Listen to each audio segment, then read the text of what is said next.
11 के पास। चलिए 11 का उत्तर देखते हैं क्या कह रहा है। देखो 11 नंबर प्रश्न हमसे पूछ रहा है कि त्रिसलयन क्या होता है। ये पूछने की बात नहीं, बहुत अच्छा आपको पढ़ाया गया है। त्रिसलयन क्या होता है और ये कहाँ और कैसे संपन्न होता है। त्रिसलयन से संबंधित न्यूक्लियाई का नाम बताइए।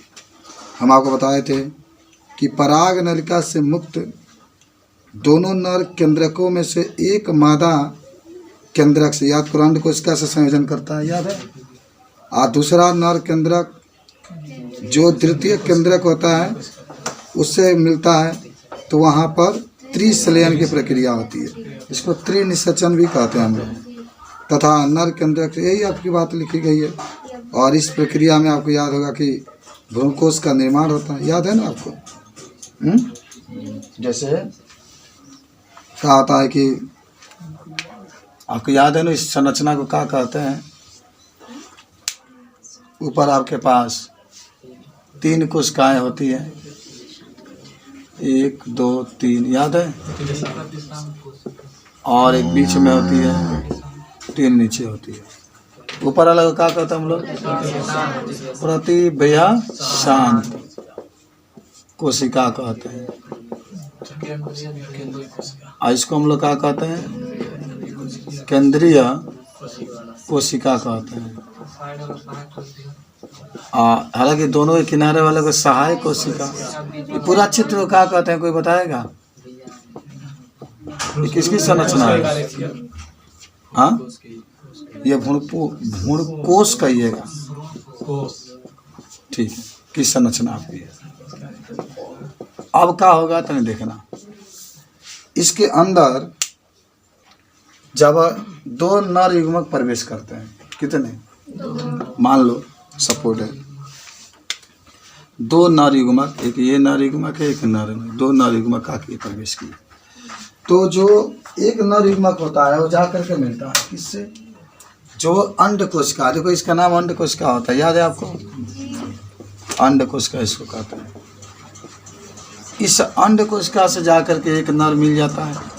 और जब अंडकोशिका से मिलता है तो किसका निर्माण होता है, वो ये है, एक ये है, तो 2n का निर्माण होता है। इसी को हम लोग कहते हैं द्विगुणित।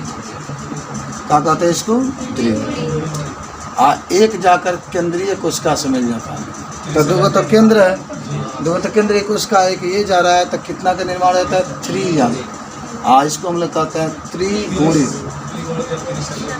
इसी को हम लोग कहते हैं त्रिसलयन।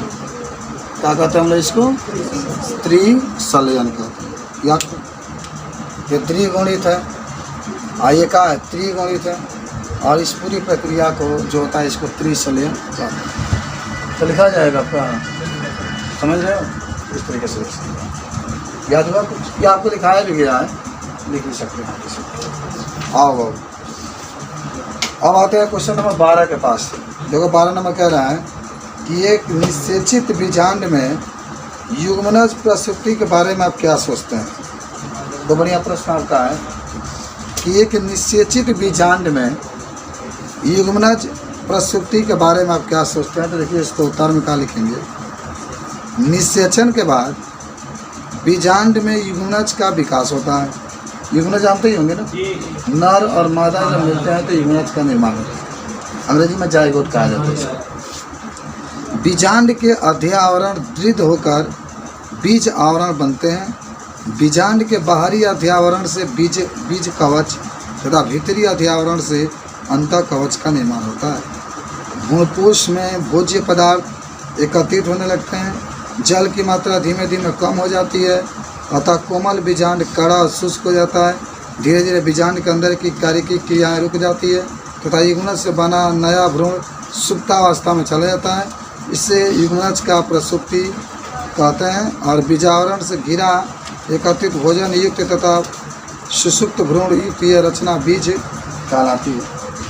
देखो पहले तो हम आपको एक चीज़ बता देते हैं, क्वेश्चन में यही कहा है प्रसुप्ति, बीजांड कह रहे हैं ना, क्या कह रहे हैं, प्रसुप्ति, युग्मनज प्रसुप्ति। देखो पहले टॉपिक को देखो, समझो ट्रिक के हिसाब से था। युग्मनज प्रसुप्ति ये होता क्या है? देखो युग्मनज प्रसुप्ति। पहले तो हम इसको बात बता दें कि देखो जब नर हुए प्लस मादा, जब नर और मादा आपस में मिलते हैं तो मिलने से किसका निर्माण होता है? युग्मनज का। क्या होता है? युग्मनज का निर्माण, जिसको अंग्रेजी में आप जाइगोट का।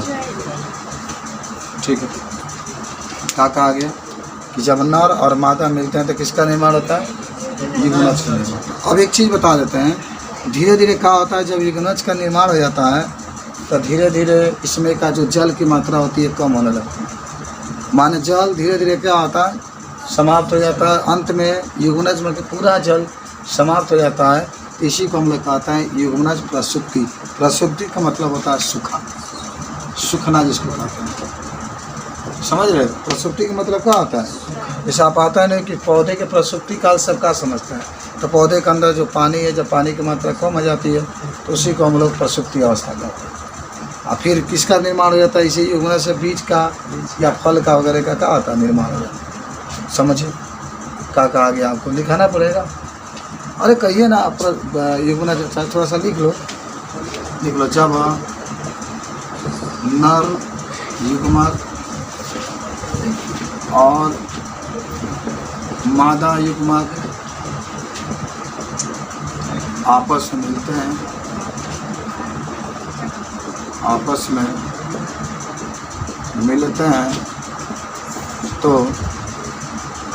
युग्मनज का निर्माण होता है। युग्मनज का निर्माण होता है। पुनः धीरे धीरे युग्मनज से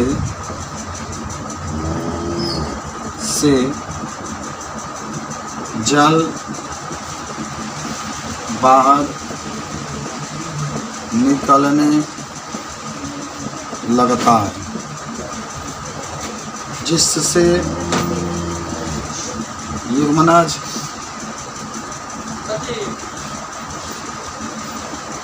सूख जाता है। युग्मनज सूख जाता है, माने सूखने लगता है।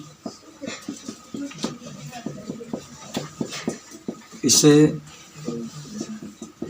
युग्मनज प्रसुप्ति कहता है। ठीक, याद हो गया ना? इस तरीके से आप इसको लिखेंगे। अब क्वेश्चन नंबर है, देखो 13 नंबर है। 13 के निम्नलिखित में अंतर आपको बताना है। क्या क्या अंतर होगा वो आपको बता दो। बिता दे इसको। क्वेश्चन तो बड़ा आसान है। ठीक है,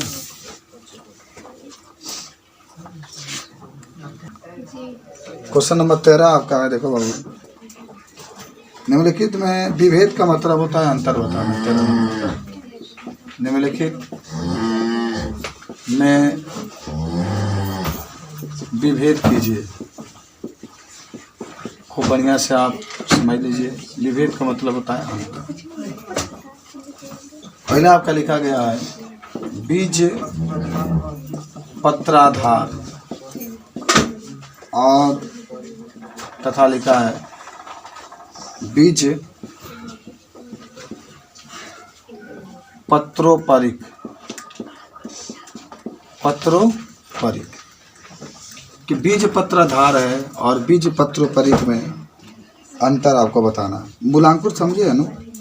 जो जड़ होता है, जैसे कोई पौधा है ना, ये जो निकला होता है इसी को मूलांकुर कहते हैं। तो अंतर का होता है, देखो आप कहेंगे इसमें, इधर लिख सकते हैं बीज पत्राधार। बात ना बाबू, तो नहीं हम लेके पढ़ेंगे सही से।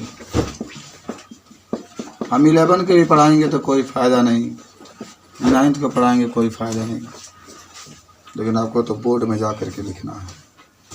इसलिए एक एक अच्छा, बहुत अच्छा से दोनों में अंतर देख लो। बीज पत्राधार के बारे में पूछेगा तो बीज पत्रों के ठीक नीचे, बीज पत्रों के जो बीज पत्र होता है ना, जो पौधे के पत्ती के नीचे वाला हिस्सा होता है, बीज पत्रों के ठीक नीचे तथा मूलांकुर के ठीक ऊपर, मूलांकुर जो मूल माना होता है जड़ के ऊपर, तथा मूलांकुर के ठीक ऊपर यह पाया जाता है, यह पाया जाता है। कौन पाया जाता है? बीज पत्राधार पाया जाता है। इसमें कहिएगा कि प्रांकुर के ठीक, प्रांकुर वही होता है, ठीक नीचे का भाग बीज पत्र पर ही कहलाता है, यानी यह प्रांकुर के नीचे पाया जाता है। यह प्रांकुर के नीचे का होता है, पाया जाता है। दूसरा, इसकी समाप्ति मूल शीर्ष में होती है, माने जैसे हैया मूल है शीर्ष बानो, सबसे अंतिम वाला सिरा देख रहे, इसी को शीर्ष कहते हैं। यहीं पे इसकी समाप्ति होती है। इसकी समाप्ति मूल शीर्ष पर होती है, मूल शीर्ष पर होती है। इसमें लिख लेना, इसकी समाप्ति प्रांकुर में होती है, इसकी समाप्ति प्रांकुर में होती है।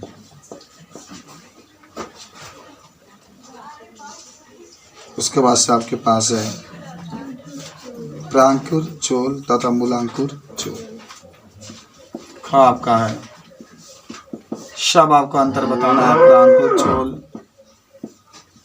और जो मूलांकुर चोल है, इसमें का अंतर है, इसके बारे में आपको बताना। प्रांकुर चोल में कह देंगे कि चोल का मतलब जानते हैं कवच, ढकने वाला जो हिस्सा होता है उसी को चोल कहते हैं हम लोग। तो प्रांकुर चोल जो होती है, देख लेना कि यह प्रांकुर जो होता है पौधों में पाया जाता है, जड़ के ऊपर प्रांकुर को ढकती है। ये जो चोल होती है ना, और ये किसको ढकती है? मूलांकुर को। मूलांकुर, मूल का मतलब वही जड़ होता है, यह मूलांकुर को ढकती है। मूलांकुर को क्या करती है? ढकती है। देख लो। अब ग इसमें दिया गया है अध्यावरण तथा बीज चोल में अंतर आपसे पूछ रहा है। बीज चोल, चोल का मतलब होता है ढकना। अच्छा, आपको याद होगा कि लिख लेना इसमें पहला अध्यावरण बीजांड में पाया जाता है। बीजांड जानते हैं ना कहाँ पाया जाता है? अंडाशय के अंदर पाया जाता है। बीज छोल होता है तो बीज में पाया जाता है। याद होगा, बीज को ढकता है। यह बीज में पाया जाता है बाबू, सब याद हो जाएगा आपको। आप ये भी कह सकते हैं कि एक प्राभ्रूण पोष का था, फल भीति का रहा है। ये भी एक एक अंतर लिखते चलो, ऊपर लिख देते हैं आप। घ नंबर आपका है परिभ्रूण पोष, परिभ्रूण पोष, और दूसरा आपका लिखा गया है फल भीति, फल भीति। तो आप दोनों के अंतर बताना होगा। तो बीजों में उपस्थित शेष बीजांडकाय, माने जो बीज में बीजों में उपस्थित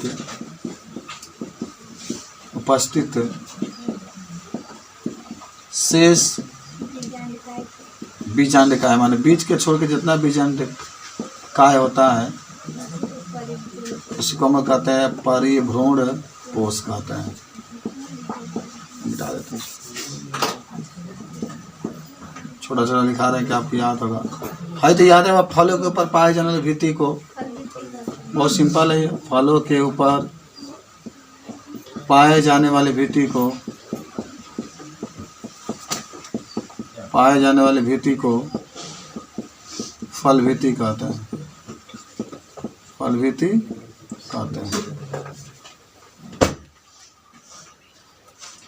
अभी सब अपना मन से 14वां से उत्तर लिखे करो। हेल्प कर दे तो बना लेंगे ना आप लोग। देखो क्वेश्चन नंबर 14 आप लोग खुद बताएंगे। बड़ा आसान क्वेश्चन आपका है। क्वेश्चन है कि सेब को आभासी फल क्यों कहते हैं? पुष्प का कौन सा भाग फल का रचना करता है? आप सभी लोग जानते होंगे कि सेब का निर्माण अंडाशय से नहीं होता है, इसीलिए इसको हम लोग आभासी फल कहते हैं। ये पुष्प के अन्य भाग जैसे पुष्पासन या पाए दल से होता है, इसीलिए सेब को हम लोग क्या कहते हैं? आभासी फल कहते हैं। लिखा जाएगा जी कि लिख दें? लिख लेना। सेब का निर्माण अंडाशय से नहीं होता है, अंडाशय से नहीं होता है। यह पुष्प के अन्य भाग या पुष्पासन से होता है, इसलिए सेब को आभासी फल कहते हैं। आभासी फल कहते हैं। क्वेश्चन नंबर 15 देखिए। एक शब्द आया विपुंसन। क्या होता है भाई विपुंसन?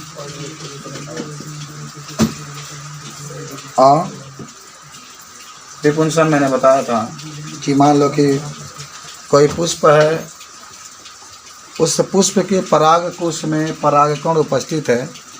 आज जब उस पराग कोश को काट करके बाहर निकाल देते हैं तो उसके अंदर स्वपरागण क्रिया खत्म हो जाती है, परागण क्रिया खत्म हो जाती है। इसी को कहते हैं विपुंसन। पुरुष में होता है नपुंसक, पौधा में होता है विपुंसन। विपुंसन के बाद नपुंसक का मतलब क्या हुआ? उसका मशीनें नहीं, ये काट के निकाल दिया गया तो बच्चा नहीं उत्पन्न करेगा। वहीं विपुंसन का मतलब होता है कि पराग कोश को काट करके निकाल दिया गया तो परागकण बनेंगे नहीं, तो परागकण बनेंगे तो परागण की क्रिया होगा नहीं, परागण की क्रिया होगा नहीं तो फिर एक नया पौधे का निर्माण होगा। विपुंसन कुछ समझे हो? हाँ। क्वेश्चन नंबर आइए नेक्स्ट हम लोग देखते हैं। लिख लेना यहाँ पर थोड़ा सा कि जब पराग कोश को काट कर बाहर निकाल दिया जाता है, बाहर निकाल दिया जाता है तो परागण की क्रिया नहीं होती है। इसे विपुंसन कहते हैं। इसे क्या कहते हैं? विपुंसन कहते हैं। चलो क्वेश्चन नंबर आ जाइए कौन का? ये 15 नंबर। यदि कोई व्यक्ति वृद्धि कारकों का प्रयोग करते हुए अनिषेक जनन को प्रेरित करता है तो आप प्रेरित अनिषेक जनन के लिए कौन सा फूल चुनते हैं और क्यों? फल लिखा है ना। हाँ तो आपको याद होगा अनिषेक जनन, बिना जनन के ही फल का निर्माण हो जाता है, नए पौधे का निर्माण होता है। तो आपको याद है ना अनिषेक जनन के लिए कैसे फल, इस फल को चुनेंगे आप? केला। तो लिख लेना था नहीं, अनिषेक जनन के लिए फल के रूप में केला को चुना जाता है,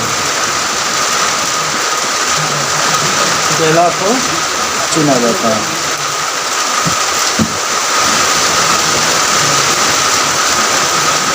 आइए 17 नंबर,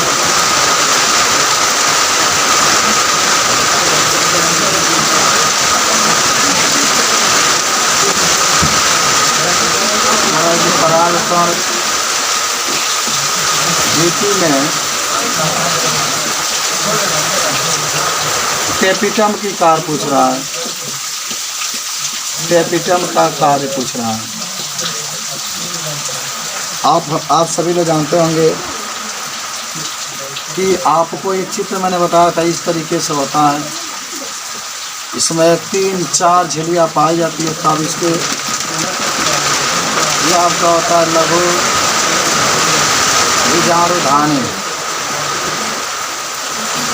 की संरचना है। और आपको याद होगा कि लघु बीजाणुधानी में कितना स्तर पाए जाते हैं? 4। सबसे बाहर वाला होता है हम लोग बाह्य त्वचा या बाह्य। दूसरा होता है एंडोथेसियम, और इसको हम लोग कहते हैं मध्य त्वचा, और इसको हम लोग कहते हैं टेपिटम। क्या कहते हैं इसको? टेपिटम। आप पढ़े भी थे लघु बीजाणुधानी के बारे में। और टेपिटम का क्या कार्य होता है भाई? लिख लेना कि टेपिटम पराग कणों को पोषण देता है, पराग कणों को क्या देता है? पोषण देता है। ठीक बा। अब लास्ट क्वेश्चन हम बताने वाले नहीं है, खुद आप लिख लीजिएगा। और बड़ा सुंदर भी क्वेश्चन है, असंग जनन का होता है। असंग जनन आप याद सभी लोग को याद भी होगा, बिना संग के, बिना जनन के ही जब नए फल का निर्माण हो जाता है उसी को असंग जनन कहते हैं। ठीक है। हालांकि असंग जनन में जो होते हैं लाभकारी पौधे का निर्माण होता है। उदाहरण में क्या लिख सकते हैं? अरुणास्पाति लिख लीजिए, सब लिख सकते हैं। तो ये सब आपकी आज का बायोलॉजी लेसन नंबर 2 फिनिश। कल से लेसन नंबर 3 हमारी शुरुआत होगी।